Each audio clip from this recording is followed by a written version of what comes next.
competition. The kick-ass podcast that make you want to listen. The place where boxing fans and fighters rejoice. Thumbs up for Richie, you're listening to The Fighter's Voice. Good evening, ladies and gentlemen. I'm your host, Richard Ortiz of The Fighter's Voice, the only voice that matters. Like our guest today, we're simply knocking out the competition. Our guest today is going to be in the main event Friday, September 15th, Fresno, California. No Town Throwdown 7 is going to be taking place. He's going to be taking on the undefeated Donovan Lights Out Lewis. Ladies and gentlemen, I want to welcome our guest, Jose the Destroyer MEDRANO. Welcome to The Fighter's Voice, Jose. How you guys doing? Thanks for the welcome. Happy to be here. You know what, man? I can't help but noticing your shirt. It just caught my eye, man. Wild Card Gym. I mean, that's like the most famous gym in the world. Is that just some apparel that you're throwing on? Or, I mean, do you have access to that gym? Do you know Freddie? Do you know Marie? Do you know Manny Pacquiao? Who do you know? Talk to me, man. I've worked out with Superman down there in Hollywood. I've met Freddie a few times. He's super great, super good person in person and in real life. So I just like to support their club, show that I'm wearing their clothes wherever I go. No, that's good. I mean, I believe in supporting another person's gym, just, you know, like I'm supporting another person's podcast. Shout out real quick to the Porter Way podcast. Sean Porter, I got you, man. Thank you. Listen, enough about that. Let's talk about business, man. We're less than almost, you know, about a week in a day less. You're going to hear that first bell. You're going to be staring down the eyes of a man that has not faced defeat, of a man who's used to having his way, a man who used to push football players out of the way and has his way inside the famous Batman gym in Fresno, California, owned by Brian Williams. He's never tasted defeat. He's never fought a man like you, a man that's going to stand upright and look him straight in the eyes, because I believe you're both the same height. What makes you different than Donovan Lights Out Lewis?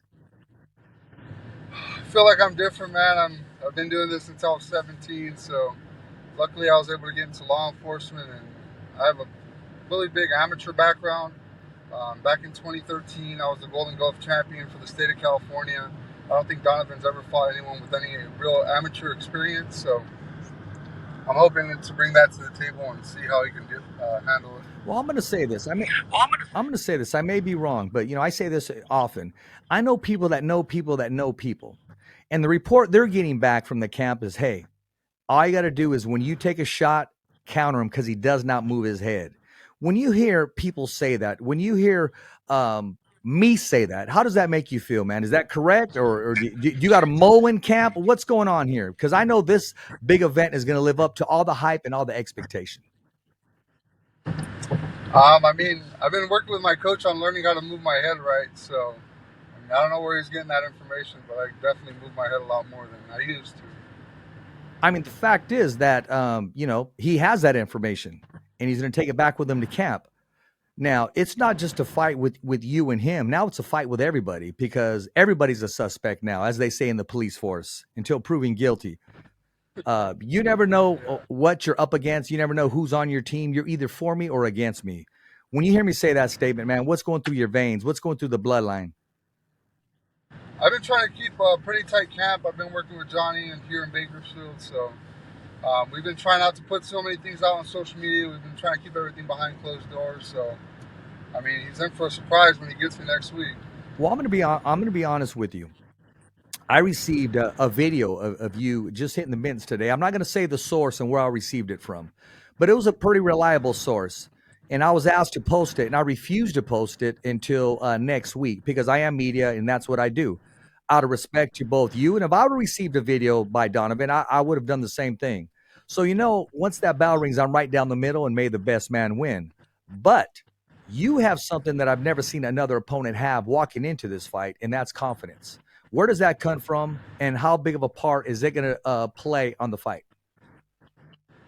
This confidence that I'm getting, man, I've been putting in work for 3 months. I started camp back in July, end of July, so I was getting ready for another Battle of the Badgers show. Hopefully after this fight, I can keep fighting, and I mean, honestly, I might even go pro after. I don't know. I've been working with Olympic fighters. I've been working with national champions, pros, up and down the state of California. So I feel really confident moving around well with them, and I feel like I'm ready to go for this fight. You know what? I got to go back and I got to erase a little something that you said. You said battle of the badges. Our badges don't battle. Our badges throw down, just like the No Town Throwdown #7. There's always pretenders, there's always contenders, but there's only one undisputed, and that's the No Town Throwdown promoter, Ernie Hyman. He's always been able to put up a good crowd, sell out all the time. I believe this is sellout #4 since he's been doing it. This is his 7th event, only because he's been in bigger buildings. But we know this is already, that I'm hearing, already a sold out event. Yeah, I mean, luckily I have a lot of support back here from Bakersfield. I have a bunch of family. You know as well as I do, being Hispanic, we have a large family. A huge crowd's going to be with me. I have a whole bunch of coworkers coming down. I'm expected to have around 100 people there, so hopefully we're all there and they're all showing their support. Hey, man, I know the way we roll. Actually, I just got a text right now, said, Richard, that's 7 events that are sold out. He said, don't forget the 2 at the tower. Okay, I stand corrected. So knowing that you're going to have a full-fledged crowd there, and they're going to be, it's going to be disputed. It's going to be half yours. It's going to be half his. How much of the crowd is going to make an impact on you as far as chanting your name, or maybe even chanting your opponent's name, or maybe even some boos here and there once you're introduced? Honestly, once we're in that ring, it's just me and Donovan. I know everyone's there to support us, but I try to focus on just my opponent while I'm in that ring. I appreciate everyone coming out. I support all of his fans. I want to thank them for coming out, but I want to show them that our fan base here in Bakersfield is a little bit bigger. You know what? Why was this fight so easily to make? To be honest with you, there's been times when Donovan's been on the main event, and for whatever reason, it doesn't go through because his opponent pulls out or something happens. And once his name was brought up, you didn't have any indication of backing up. You accepted this fight immediately. What was that phone call like once you got it to take on Donovan Lewis? I was happy. I've been wanting to fight Donovan since last year in March. I wanted him to come down here to Bakersfield.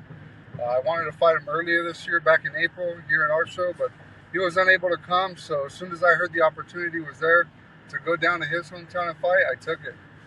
Well, I know they're going to have, the Law Enforcement Boxing Association bout at stake. And there's also going to be the WBC, the World Boxing Council green belt. The notorious green belt will be also awarded to the winner. 2 bouts, 1 fight. Someone's going to leave with a loss for the very first time, and someone's going to continue to have that O. How do you envision this fight taking place? And at the end of the day, where do you see this fight taking you as you go into the later rounds, the deeper rounds of boxing? I can't wait. That's my goal. Hopefully we take it into the later rounds. Like I said, I've been working as hard as I can, and I feel like I'm ready to take into the deep waters and see if he can hang down there. Now, I really don't know the background of your trainer. I don't know exactly who's included in your team. But I will say this. Those that train out of the Batman gym, Brian Williams, I mean, it's in the 80% to 85 to pretty close to 90 of the W's, getting the W's every single time they enter the ring. Why are you going to be different? I'm going to be different. They might have Batman, but I've been training with Superman at Wildcard Boxing Gym. I mean, Batman versus Superman it's been around since we were kids, so I want to show them that Superman's training me a little bit better than Batman's training him. Well, I like that. And that shows confidence, and that shows exactly where you're coming from, man. I saw you. I met you in person the very first time when we had the media day. Now, if you were not entering the ring, what would you be doing as far as sports-wise? I mean, you look like you could have been playing basketball, some football. What other sports, entices you, and where did you excel at in high school? I was a football player in high school. I also played a little bit of soccer here and there, but honestly, I picked up boxing because of my brothers. Like I told you in person, luckily my brothers were really good at it, and I just wanted to follow in their footsteps, so I just fell in love with the sport, and I haven't been able to leave it. If you were not in law enforcement, what would Jose be doing right now? I'm going to be honest, I'd probably be in school trying to become a teacher or something. I love working with kids. I love teaching kids, telling them, showing them ways how to get out of the streets. I know how it was growing up for me in bad neighborhoods, and I've always wanted to be that person that can change their outlook on life and keep them away from that. You know what I mean? Why did you decide to have your career behind the badge? The man behind the badge. What did you see as a kid? What did you see as a young adult? What made you the person you are today when it comes to law enforcement? Honestly, like I was telling you earlier, I grew up in a really bad neighborhood. A lot of my friends were either in prison or buried. Unfortunately, some of them have passed away, and I really did. I wanted to be a good example to my kids. I just had a newborn daughter as of 2 days ago. Congratulations. So thank you, I appreciate it. That kind of slowed me down a little bit in training, but I've still been working my tail off. That's kind of the reason I started camp off early. I wanted to be able to spend this week with my daughter. Luckily, I brought her home today, came over here to Tulare to spar a little bit, so I'm on my way back home. A little later than I thought. I would be home by now, but it was some great sparring here in Tulare. You know, I'm looking at you. You still have that look of a father, of a parent. Come Monday, you're going to make that transition. You're going to start to become that monster that a lot of people become before they enter the ring. Tell us, what's fight week like, and what other preparations do you use once you go home from the gym and then going back to the gym? In other words, how do you turn it off and how do you put it back on? Honestly, that's probably the most difficult thing I've had to learn how to do. Back here in Bakersfield, I'm in the gang unit, so I'm always at work, 24/7 at work, always on my phone. I have to learn how to balance that with my family life, with a newborn that I just had a few days ago, with training. It's my life. My schedule's just so busy. You know what I mean? I've kind of had to learn how to balance all that together, but luckily I have great people behind me. Jonathan Salcido is a mentor, and luckily working with these kids has given me a lot of inspiration to get back in this ring and give it my all. Hey man, I mean, when you watch boxing growing up, there had to be someone that inspired you back then. What's the fighter that made you want to put the gloves on and fall in love with the sweet science? Honestly, I have quite a few. This is probably a very unpopular opinion, but I really love watching Floyd Mayweather fight. I love that he had that little cockiness about him. He had that slick movement. My current favorite fighter is Tyson Fury. He went through a lot in life, blew up to 400 pounds and cut all the way back down, made it to become the world heavyweight champion, and in my opinion, he's the best fighter.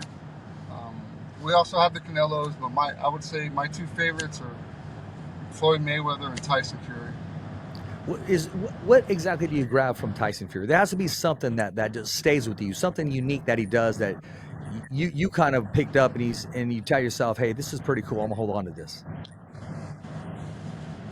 Honestly, the struggles that he went through, I know that I've gone through a lot of struggles in life. He battled with a lot of addiction.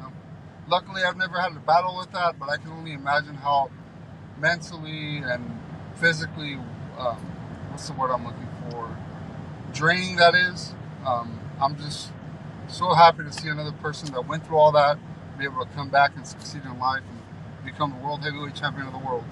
And what about Floyd Mayweather? What is it that's so unpopular about him, but yet what about him, captivates you? A lot of people didn't really like his arrogance. A lot of people didn't like that he would flash his money. A lot of people called him a cherry picker, but I love that he was able to come from a rough neighborhood. I've also met his father, and his father's told me about their life and upbringing, and he's told me, hey, Floyd's really was that flower that rose to the cracks, if you know what I mean. He's just a great. I think he's really inspirational because of where he comes from, and the neighborhoods that he came from remind me of the neighborhoods that I came from. Well, I mean, look at the job that you're involved in. You're definitely staying true to your roots, and now it's your opportunity to give back.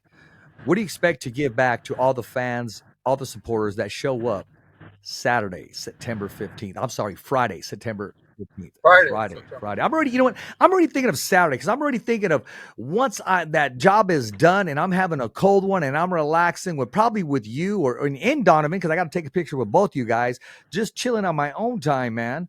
But that's what I like to do. So let's talk about you. What do you plan to offer the fans, the followers, and the supporters once that bell rings? What can they expect? They can expect the best fight they've watched. Like I was saying earlier, I don't think Donovan's faced an opponent like me before. So it'll definitely be something different for him. And all of the people that have watched him fight before, I think it'll be something different for them as well. Likewise, I don't think I've faced an opponent in the ring like Donovan. Donovan has a record of 9-0. I'm only 1-0, so I haven't fought anyone as good as Donovan. So we'll see. We'll see how it goes. I just tell them expect to see fireworks. It's going to be a really good fight.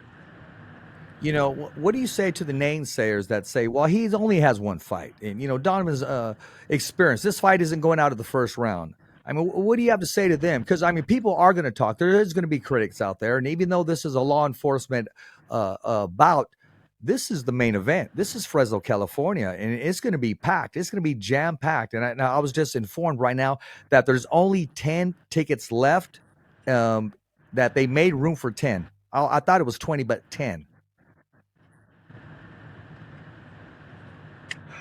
You guys are in for a show. It's going to be a good fight. I can't wait. Well, that's good, man. And I know everybody's going to be, expecting fireworks, expecting the main event to live up to the hype. But you know what? Let's not forget about this Sunday too. Before we move into this, actually starts today. Before we start in next Friday, football season's kicking off, man. I know you're an NFL fan. I know there's a team out there. Who do you follow? Who do you watch, and why? I love the Colts. I grew up a Niner fan, but back in 2005, I believe I was in the 5th grade, I watched the Indianapolis Colts beat the 49ers, and I just fell in love with the Colts way back then, and Peyton Manning. I was always one to say, hey, you got a team, you got to stick with it. So even though they're doing pretty bad right now, I mean, I'm still a Colts fan at heart, but the Niners have that second spot. No, that's okay. You know, I'm a Cowboy fan. I get my heart broken every year, but I still have high expectations. We'll see what's going to happen. I mean, you know, we kick off against the Giants, man. But I want to give a plug again and let everybody know: Law Enforcement Boxing, the No Town Throwdown 7, Friday, September 15th. Tickets are still available. There's only 10 left at $35 a ticket. It takes place at 712 Fulton Avenue, Full Circle Brewing. The doors open up at 5 o'clock. The first fight starts at 7 o'clock. And in the main event is going to be Jose MEDRANO taking on Donovan Lights Out Lewis. Jose representing Bakersfield PD. Why Bakersfield? I mean, you could have moved anywhere, or you could have got a transfer, or professionally, you know, there could have been some job offers. Is Bakersfield the area you grew up in, or you just have a heart for Bakersfield, or you want to make the difference there? No, that's a negative, sir. I grew up in Visalia. I used to train out of the Northside Boxing Club in Visalia, Okay. California. About an hour away. It's about an hour north of. It's halfway between Bakersfield and Fresno. It's a little town. I grew up there. I just couldn't see myself doing law enforcement in the streets that I grew up on. Like I said, I grew up with a lot of friends that are either involved in gangs or have now passed away, and I just felt like Bakersfield was a bigger city of more opportunities. My wife also went to school down here. She's studying to become a lawyer. So I said, hey, let's just go down there and start a new life. So we started a new life here about 4 years ago. Luckily, I've met nothing but great people down here, and I've started my own little family here. And so I'm happy to be here in Bakersfield. No, that's good. And you know, Fresno plans on adopting you as its very own once that bell rings, because, you know, we're right down the middle. We're very welcoming. We support our guests. And, you know, there's going to be that home field advantage with Donovan Lights Out Lewis, who's a former Fresno State Bulldog. He also played football and very athletic. His brother also played football and also entered the MMA arena. And his dad also played sports. Knowing that he comes from a sports background, how concerned are you about him having that colorful record? And a lot of it's a mystery going into this fight. How concerned are you about this? Honestly, I'm not really concerned. I know I've been putting in the work for it. I know I've been training my tail off, and like I said, I grew up doing this since when I was 17. I climbed up the ranks at the age of 18. I feel like I was pretty good back then, and I feel like I'm at a pretty good level now. What do you say to the officer that wears the badge that says, "Hey, man, you know, he if he can go in the ring, man, what does it take to get in the ring?" What advice would you give him, a first time officer that wants to go in there and just, you know, mix it up with another officer inside of the ring? Be dedicated. Be dedicated, man. I mean, can't play boxing. So, I mean, this isn't a sport that you can just go play with a few friends. This is a sport where you got to really dedicate yourself and work out from the minute you get to that gym and show that you really want to do this. You can't just go hang out, text on your phone, be on Instagram. You can't be one of those boxers. You need to be that. You need to show that dedication and that will to want it. I want to know a little more about you, man. I mean, without giving too much away, what's going to be your walkout song? What color trunks you wearing? I'm gonna come out to El Sinaloense by Banda Recodo. It's been one of my favorite songs. I know one of my favorite fighters, also Mikey Garcia, came out to it a few years ago. It was a pretty epic ring entrance, so I'm gonna come out to it. My trunks are red and black. Um, I've always been fond of fighting out of the red corner for some reason. I don't know why, since I was young. So I just really want to come out. I'm gonna bring a Tejana and all that. So I'm trying to bring that Mexican pride out in me. That's right. Show that I'm a real Mexican fighter. Hey, man, shout out to Mikey Garcia. You know what? I'm going to send a video of this to Mikey Garcia, and I'm going to give you the microphone right now. If you can give a message to Mikey Garcia, I'm going to make sure he watches it because I'm going to chop it up and I'm going to send it to him. How has Mikey Garcia inspired you? 4-division world champion. The mic is yours. What do you got to say to him? Hey, Mikey, échale ganas. I met you a few years ago at the beach. I was out there with my family. I don't know if you remember me. We took a picture. I've loved your style of fighting. I have nothing but respect for you moving up 2 weight classes for that big risk. But, I mean, you're still a great fighter, and you're one of my favorites, man. There you go. I'm going to make sure he sees it, man. There was talk that Mikey was scheduled to fight. It wasn't announced, but there was the rumor because I'm kind of close to his team and close to the other opponent's team. He was supposed to share the ring with Manny Pacquiao. That didn't happen. So then the name Regis Prograis was starting to surface. It just didn't happen. But it's up to Mikey what he decides to do. I still think he has one left in him, but you know what? Mikey loves retirement. He loves living life. I spoke to him in San Bernardino, California with House of Champions, Robert Garcia's Boxing Academy. Mikey loves living life right now. He has a chance to get on his boat, spend time with his family, and be a fan of the sport and just relax. You know what I mean? So it must be nice to never have to work a day in your life. Or when you do work, you're never working because you love what you do. You never work a day in your life. That's 100% correct. Once you're working and doing something you love, you're never really at work. Well, listen, man. Right now, Donovan's going to be looking into this camera. What do you got to say to your opponent? Hey, Donovan, I'm happy to fight you next week. I mean, hope you've been working your tail off, man, because I know I've been working mine off, and let's give these fans a good show. Listen, you can't do this alone. There has to be some people you want to give a shout out to, whether it's sponsors, supporters. The mic is yours.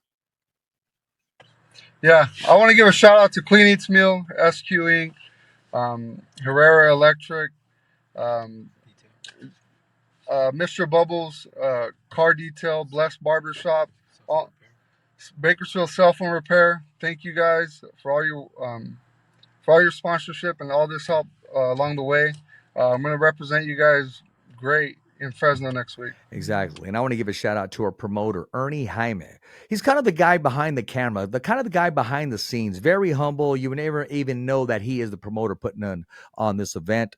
And he promises to bring, as he always does, a very exciting event. When we were sitting down and talking about it, we put our eyes together. Our heads together. Yeah, we put our eyes together too, if we see something we like.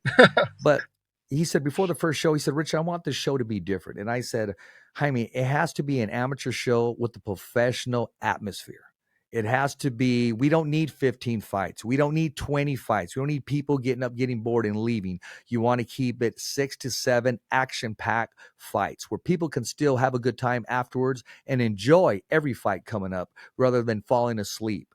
And, Jaime got that. He ran with it. And, Ernie's doing a great job as a promoter. What's your relationship with him? And is there any kind words you have for him? Yeah, I want to thank you, Ernie, for the opportunity. I've heard nothing but great things about you. Thank you for letting me be part of this Town Throwdown number 7 in Fresno, California, and allowing me the opportunity to fight Donovan Lewis. I promise you I'm going to give you my all, and I'm going to give your fans and everyone coming out to support you a great show. Hey, you heard it from Jose Medrano is going to be involved in the main event Friday, September 15th, taking on the undefeated Donovan Lights Out Lewis, taking place in Fresno, California. Full Circle Brewery promoter Ernie Hyman. It's going to take place. There's going to be fireworks. So you have not bought a ticket. You got, just a few days or hours or minutes before these last 10 tickets leave, because it's going to be sold out.